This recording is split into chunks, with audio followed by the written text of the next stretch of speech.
नमस्कार दोस्तों, मैं संजय आपका स्वागत करता हूं हमारे इस चैनल सटीक परामर्श में। और देखिए, कैटरिंग के ऊपर बहुत सारा वीडियोस हम लोग बनाते हैं हमेशा, खासकर कैटरिंग लाइसेंस के लिए कि रेलवे में आप किस तरीके से कैटरिंग का लाइसेंस ले सकते हैं, या मान लीजिए रेलवे में किसी को फूड सप्लाई करना है तो किस तरीके से कर सकता है। अब इसका जो पूरा मामला है रेलवे में, खासकर कुछ बड़े बड़े ट्रेनों में, उसमें तो मान लीजिए आपका जो रेलवे का IRCTC है वही टेंडर निकालता है, और बहुत जगह पे रेलवे खुद भी अपने बिहाफ पे टेंडर निकालता है। तो ये देखिए, एक मामला आया था और एक लोगों ने पूछा था कि क्या अगर मिला हुआ टेंडर 3 साल के लिए, जैसे मान लीजिए किसी को टेंडर मिला, तो क्या वो बीच में कैंसिल भी हो सकता है कि नहीं हो सकता है। क्योंकि बहुत सारे लोग हैं, बिजनेस करते हैं, तो बिजनेस करने से पहले मान लीजिए बहुत सारा सवाल होता है सेफ्टी के कंसर्न पे कि क्या करें नहीं करें। तो ये एक एग्जांपल के साथ मैं आपको बताता हूँ, क्योंकि एग्जांपल जानना बहुत ज़रूरी है। कुछ दिन पहले की ही घटना है, जो आपका तेजस राजधानी बोल के ट्रेन चलता है अहमदाबाद और मुंबई के बीच में, और इसका जो कैटरिंग करते हैं कंपनी, उनका सूरत बेस्ड कंपनी है, आराहा हॉस्पिटैलिटी प्राइवेट लिमिटेड, ये इनकी कंपनी है। और इस कंपनी ने ही जो है टेंडर लिया हुआ है आपका तेजस राजधानी अहमदाबाद मुंबई का, और ये इसमें जो है फूड सप्लाई करते हैं। और इनका क्लाउड किचन है अपना सूरत में, वहीं से ये लोग अपने जो भी ट्रेन का बुकिंग होता है खाने का, वो वहाँ से पिक करते हैं और अपने ट्रेन में बोर्ड करते हैं और लोगों को देते हैं। तो ये जो है आराहा हॉस्पिटैलिटी प्राइवेट लिमिटेड, इसका लाइसेंस, और अभी गवर्नमेंट ने इसको IRCTC ने खासकर सो कॉज नोटिस दिया हुआ है। अभी फ़िलहाल कुछ दिन का ही बात है, ज़्यादा दिन का बात है नहीं। और इसमें मैटर क्या है कि जो भी अहमदाबाद, आप जानते हैं ज़्यादातर लोग वेजिटेरियन टाइप के ही हैं, वेज वगैरह ज़्यादा खाते हैं। तो किसी ने इस ट्रेन में वेज बिरयानी ऑर्डर किया था, और वेज बिरयानी ऑर्डर किया था, मगर वेज बिरयानी में उसको मक्खी मिला।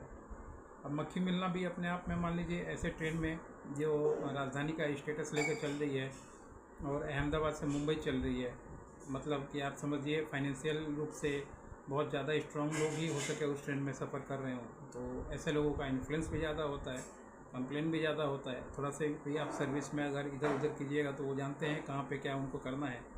नॉर्मल आदमी के साथ क्या है, थोड़ा क्षमादान भावना ये सब ज़्यादा है, अरे छोड़ो क्या हुआ, तो कोई अगर सॉरी बोल देगा तो चलो छोड़ो माफ़ कर दो, ये सब थोड़ा नॉर्मल आदमी में ज़्यादा है। मगर जो पैसे वाले अपर लोग हैं, जिनका मान लीजिए वो ये सब काम नहीं करते, वो किसी को मौका नहीं देते हैं, यही उनकी खासियत है। और ये खासियत हम लोगों में भी आनी चाहिए, नहीं तो हम लोग भी ज़्यादा डेवलप नहीं कर पाएंगे। ये सिस्टम होता है, क्षमा ज़्यादा नहीं करना चाहिए, नहीं तो कहानी ख़त्म हो जाता है।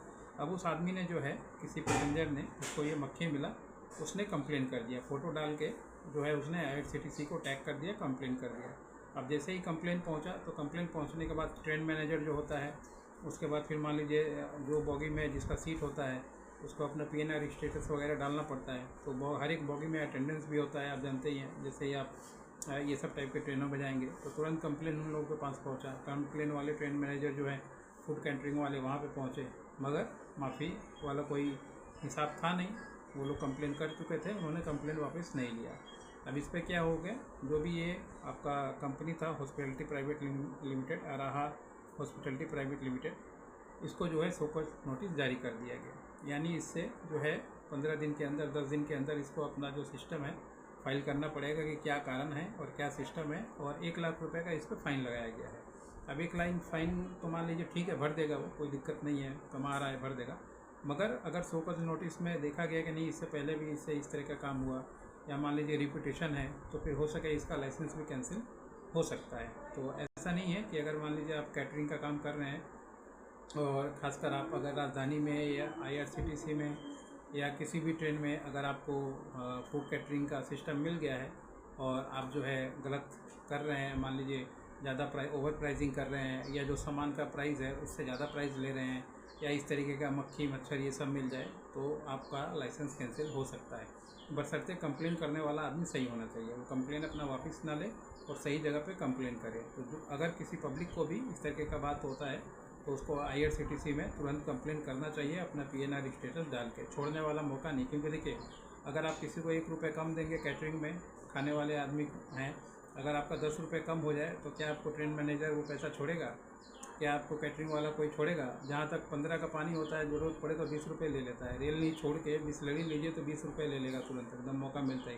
तो 5 रुपये भी जो है कंपनी या मान लीजिए वेंडर कोई भी छोड़ने को तैयार नहीं है, आपसे ज़्यादा ही ले लेता है, कम नहीं लेता है। तो अगर कंप्लेन का अगर आपको मौका मिलता है और सर्विस आपके साथ गलत हो रहा है तो आपको भी छोड़ना नहीं चाहिए, भले ही कितना ही वो माफ़ी मांगे या कुछ भी करे। माफ़ी की जगह और चोरी की जगह है, दोनों में आपस में एक नहीं होना चाहिए।